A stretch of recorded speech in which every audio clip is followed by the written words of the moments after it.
ಇವತ್ತು ನಾನು ತೋರಿಸೋ recipe egg biryani. Egg biryani ತುಂಬ ಟೇಸ್ಟಿಯಾಗಿರುತ್ತೆ. ವೆಜಿಟೇರಿಯನ್ಸ್ ಆಗಿದ್ದರೆ ನೀವು ಎಗ್ ಬಿರಿಯಾನಿ ಟ್ರೈ ಮಾಡ್ಬೋದು, ತುಂಬ ರುಚಿಯಾಗಿರುತ್ತೆ. ಹಾಯ್ ಎಲ್ರಿಗೂ ನಮಸ್ಕಾರ, welcome to my YouTube channel. ಬನ್ನಿ ನೋಡೋಣ ಹೇಗೆ ಮಾಡೋದು ಅಂತ. ಇಲ್ಲಿ ನಾನು ಬೇಯಿಸಿರೋದು 4 ಮೊಟ್ಟೆ ತೊಗೊಂಡಿದ್ದೀನಿ. ಇದನ್ನು ಈ ರೀತಿ ಚಾಕುವಿಂದ ಈ ಥರ ಸೀಳ್ಕೊತಾ ಇದ್ದೀನಿ. ಯಾಕಂದರೆ ನಾವು ಮಸಾಲ ಎಲ್ಲ ಹಾಕ್ತೀವಲ್ವ, ಪೇಸ್ಟು ಅದೆಲ್ಲ ನೀಟಾಗಿ ಅಬ್ಸರ್ವ್ ಆಗಬೇಕು ಅಂತ.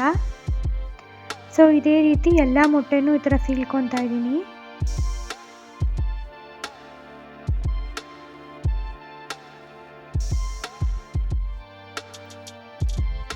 ಇದಾಗಿದೆ. ಇವಾಗ ಒಂದು ಕುಕ್ಕರ್ ಇಟ್ಕೊಂಡಿದ್ದೀನಿ. ಕುಕ್ಕರ್ಗೆ 3 ರಿಂದ 4 ಸ್ಪೂನ್ ಎಣ್ಣೆ ಹಾಕ್ಕೊತಾ ಇದ್ದೀನಿ.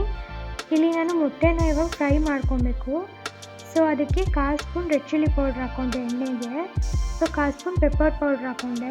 ಎಣ್ಣೆ ಕಾಯೋವರೆಗೂ ಬಿಡೋಕ್ಕೆ ಹೋಗ್ಬೇಡಿ, ಹಿಂದೆಲೇ ಹಾಕ್ಕೊಂಬಿಡಿ. ಹಿಂದೆಲೇ ನಾವು ಎಗ್ ಹಾಕೊಂಡ್ಬಿಡ್ಬೇಕು.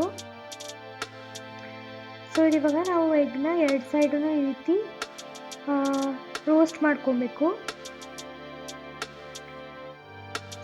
ಅದು ಪೌಡರ್ ಎಲ್ಲ ನೀಟಾಗಿ ಚೆನ್ನಾಗಿ ಅಬ್ಸರ್ವ್ ಆಗಿ ಅದು ಅಂಟ್ಕೊಳೋ ರೀತಿ ನಾವು ಈ ಥರ ತಿರುಗಿಸ್ಬೇಕು.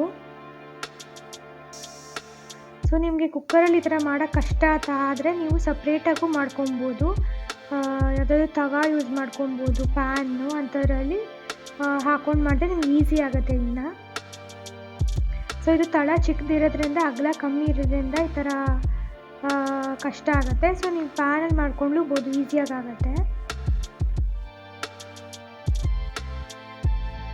ಈ ರೀತಿ ನಾವು ರೋಸ್ಟ್ ಮಾಡೋದ್ರಿಂದ ಎಗ್ ಬಿರಿಯಾನಿ ತುಂಬ ಟೇಸ್ಟಿಯಾಗಿರುತ್ತೆ. ಇಲ್ಲಾಂದರೆ ಎಗ್ ಸಪ್ಪೆ ಇರುತ್ತಲ್ವ, ಆ ರೀತಿ ಆದ್ದರಿಂದ ಈ ರೀತಿ ಮಾಡ್ಕೊಬೇಕು. ಇವಾಗ ಒಂದು ಸ್ವಲ್ಪ ನಾನು ಅರಿಶಿನದ ಪುಡಿ ಹಾಕ್ಕೊಂಡೆ.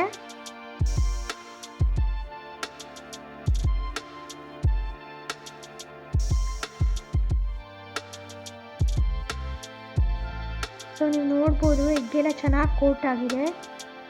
ಇವಾಗ ಆಗಿದೆ. ಇವಾಗ ನೋಡ್ಬೋದು ನೀವು ಕಲರೆಲ್ಲ ತುಂಬ ಚೇಂಜ್ ಆಗಿದೆ, ಕೆಂಪಗಾಗಿದೆ. ನೀವು ನೋಡ್ಬೋದು ಔಟರ್ ಲೇಯರ್ ಎಲ್ಲ. ಇವಾಗ ಆಗಿದೆ. ಇವಾಗ ನಾನು ಬಿರಿಯಾನಿ ಮಾಡೋಕ್ಕೆ ಕುಕ್ಕರ್ ಇಟ್ಕೊತಾ ಇದ್ದೀನಿ. ಇದಕ್ಕೊಂದು 2 ಸ್ಪೂನ್ ಎಣ್ಣೆ ಹಾಕ್ಕೊತಾ ಇದ್ದೀನಿ ಮತ್ತು 2 ಸ್ಪೂನ್ ತುಪ್ಪ ಹಾಕ್ಕೊತಾ ಇದ್ದೀನಿ. ನೀವು ಯಾವುದೇ ಬಿರಿಯಾನಿ ಆಗಿರಲಿ, ರೈಸ್ ಬಾತ್ ಆಗಿರಲಿ, ತುಪ್ಪ ಹಾಕ್ಕೊಂಡ್ರೆ ತುಂಬ ಟೇಸ್ಟಿಯಾಗಿರುತ್ತೆ. ಇವಾಗ ಕಾದಿದೆ. ಇವಾಗ ನಾನೆಲ್ಲ ಸ್ಪೈಸಸ್ ಹಾಕ್ಕೊತಾ ಇದ್ದೀನಿ. ಚಕ್ಕೆ, ಲವಂಗ, ಪಲಾವ್ ಎಲೆ, ಮೊಗ್ಗು ಅದೆಲ್ಲ ಹಾಕ್ಕೊತಾ ಇದ್ದೀನಿ. ಇವಾಗ ಕಸೂರಿ ಮೇಥಿ ಸ್ವಲ್ಪ ಹಾಕ್ಕೊಂಡೆ. ಇದು ಅರೋಮಾ ಬರ್ತಾ ಇರುತ್ತೆ ಚೆನ್ನಾಗಿ. ಇವಾಗ ನಾನು ಇದಕ್ಕೆ ಕಟ್ ಮಾಡಿಕೊಂಡ್ರೆ ಈರುಳ್ಳಿ ಹಾಕ್ಕೊತಾ ಇದ್ದೀನಿ. 1 ಈರುಳ್ಳಿ ತೊಗೊಂಡಿದ್ದೀನಿ.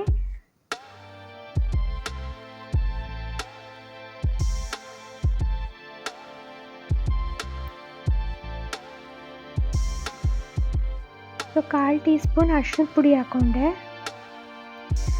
ಮಿಕ್ಸ್ ಮಾಡ್ಕೊತಾ ಇದ್ದೀನಿ.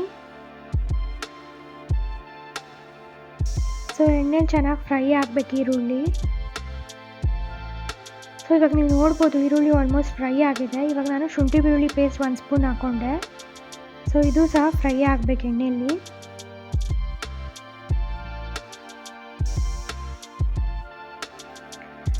ಇದಿವಾಗ ಆಗಿದೆ. ನಾನು ಇವಾಗ ಇದಕ್ಕೆ ಟೊಮೆಟೊ ಪೇಸ್ಟ್ ಹಾಕ್ಕೊತಾ ಇದ್ದೀನಿ. ಇಲ್ಲಿ ನಾನು 1 ದೊಡ್ಡ ಟೊಮೆಟೊ ಪೇಸ್ಟ್ ಮಾಡ್ಕೊಂಡು ಇಟ್ಕೊಂಡಿದ್ದೀನಿ, ಅದನ್ನು ಹಾಕ್ಕೊಂಡೆ. ಇದು ಸಹ ಎಣ್ಣೆಯಲ್ಲಿ ಫ್ರೈ ಆಗಬೇಕು, ಹಸಿ ವಾಸನೆ ಎಲ್ಲ ಹೋಗಬೇಕು. ಇವಾಗ ನಾನು 1/4 ಸ್ಪೂನ್ ರೆಡ್ ಚಿಲ್ಲಿ ಪೌಡ್ರ್ ಹಾಕ್ಕೊಂಡೆ, 1/4 ಸ್ಪೂನ್ ಧನಿಯಾ ಪೌಡ್ರ್ ಹಾಕ್ಕೊಂಡೆ ಮತ್ತು 1/4 ಸ್ಪೂನ್ ಗರಂ ಮಸಾಲ ಪೌಡ್ರ್ ಹಾಕ್ಕೊಂಡೆ. ಇವಾಗ ಮಿಕ್ಸ್ ಮಾಡ್ಕೊತಾ ಇದ್ದೀನಿ.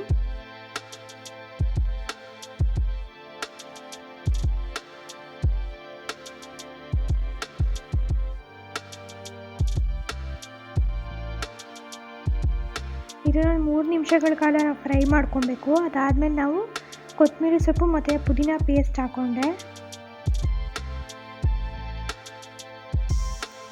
ನೀವು ನೋಡ್ಕೊಬೋದು, ಪುದೀನ ನಿಮ್ಗೆ ಇಷ್ಟೊಂದು ಬೇಡ ಅಂತಂದರೆ ನೀವು ಕಮ್ಮಿನೂ ಹಾಕ್ಕೊಬೋದು. ಇವಾಗ ರುಚಿಗೆ ತಕ್ಕಷ್ಟು ಉಪ್ಪು ಹಾಕ್ಕೊಂಡೆ.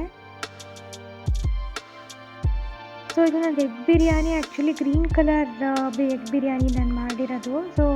ಪುದೀನ ಫ್ಲೇವರ್ ಜಾಸ್ತಿ ಇದೆ ನಮ್ಮದ್ರಲ್ಲಿ. ನಿಮ್ಮ ಪುದೀನ ಇಷ್ಟ ಆಗಲ್ಲ ಅಂದರೆ ನೀವು ಕಡಿಮೆ ಹಾಕ್ಕೊಬೋದು. ಇವಾಗ ನಾನು ರೋಸ್ಟ್ ಮಾಡಿಕೊಂಡ್ರೆ ಎಗ್ ಹಾಕ್ಕೊಂಡೆ. ಇವಾಗ ನೆನೆಸಿಟ್ಕೊಂಡಿರೋ ಅಕ್ಕಿ ಹಾಕ್ಕೊತಾ ಇದ್ದೀನಿ. ನಾನು 20 ನಿಮಿಷಗಳ ಕಾಲ ನೆನೆಸಿಟ್ಕೊಂಡಿದ್ದೆ. ಇಲ್ಲಿ ನಾನು ಬಾಸುಮತಿ ರೈಸ್ ತೊಗೊಂಡಿದ್ದೀನಿ. ಸೊ ನಾನು ಮೀಡಿಯಮ್ ಗ್ರೈನ್ಸ್ ಬಾಸುಮತಿ ರೈಸ್ ತೊಗೊಂಡಿದ್ದೀನಿ.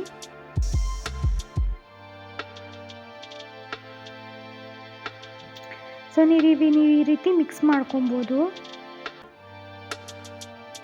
ಸೊ ಇವಾಗ ನೀರು ಹಾಕ್ಕೊತಾ ಇದ್ದೀನಿ. ಸೊ ನಾನು 1 ಗ್ಲಾಸ್ ಅಕ್ಕಿಗೆ ಯಾವಾಗಲೂ 1.5 ಗ್ಲಾಸ್ ನೀರು ಹಾಕ್ಕೊತೀನಿ. ಸೊ ಇದನ್ನು ಮಿಕ್ಸ್ ಮಾಡಿಕೊಂಡು ಕುಕ್ಕರ್ನ ಕ್ಲೋಸ್ ಮಾಡಬೇಡ. ಸೊ ಇದು ಇವಾಗ ಆಗಿದೆ. ಇವಾಗ ನಾನು ಕುಕ್ಕರ್ನ ಕ್ಲೋಸ್ ಮಾಡ್ತಾ ಇದ್ದೀನಿ. ಸೊ ಕುಕ್ಕರ್ನ ಕ್ಲೋಸ್ ಮಾಡಿ 2 ವಿಷಲ್ ಬರೋಷ್ಟು ಕೂಗಿಸ್ಕೊಬೇಕು. ಸೊ ಕೂಗಿಸ್ಕೊಂಡು ಪ್ರೆಷರೆಲ್ಲ ಹೋದ್ಮೇಲೆ ಓಪನ್ ಮಾಡಬೇಕು. ಸೊ ನೀವು ನೋಡ್ಬೋದು. ಸೊ ಇದನ್ನು ಇವಾಗ ನಿಧಾನಕ್ಕೆ ಮಿಕ್ಸ್ ಮಾಡ್ಕೊಬೇಕು, ಯಾಕಂದರೆ ಎಗ್ ಹಾಕಿರ್ತೀವಲ್ವ, ಇಲ್ಲಾಂದರೆ ಎಗ್ ಕಟ್ಟಾಗುತ್ತೆ. ಸೊ ಈ ರೀತಿ ಇವಾಗ ನಾನು ಸರ್ವಿಂಗ್ ಬೌಲ್ಗೆ ಹಾಕ್ಕೊತಾ ಇದ್ದೀನಿ. ಸೊ ಎಗ್ ಬಿರಿಯಾನಿ ರೆಡಿಯಾಗಿದೆ. ತುಂಬ ರುಚಿಯಾಗಿರುತ್ತೆ. ಸೊ ನೀವು ಯಾವಾಗಲೂ ಒಂದೇ ಥರ ಬಿರಿಯಾನಿ ಮಾಡ್ಕೊತಾ ಇದ್ದರೆ, ಅಂದರೆ ನಾನ್ ವೆಜ್ ಬಿರಿಯಾನಿ ಇಲ್ಲ ವೆಜ್ ಬಿರಿಯಾನಿ ಮಾಡ್ಕೊತಾ ಇದ್ದರೆ ನೀವು ಈ ರೀತಿ ಎಗ್ ಬಿರಿಯಾನಿ ಟ್ರೈ ಮಾಡ್ಬೋದು. ತುಂಬ ಟೇಸ್ಟಿಯಾಗಿರುತ್ತೆ.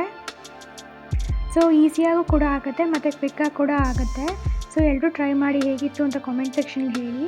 ವಿಡಿಯೋ ಇಷ್ಟ ಆಗಿದ್ದರೆ ಲೈಕ್ ಮಾಡಿ, ಶೇರ್ ಮಾಡಿ, ಸಬ್ಸ್ಕ್ರೈಬ್ ಮಾಡಿ. Thanks for watching.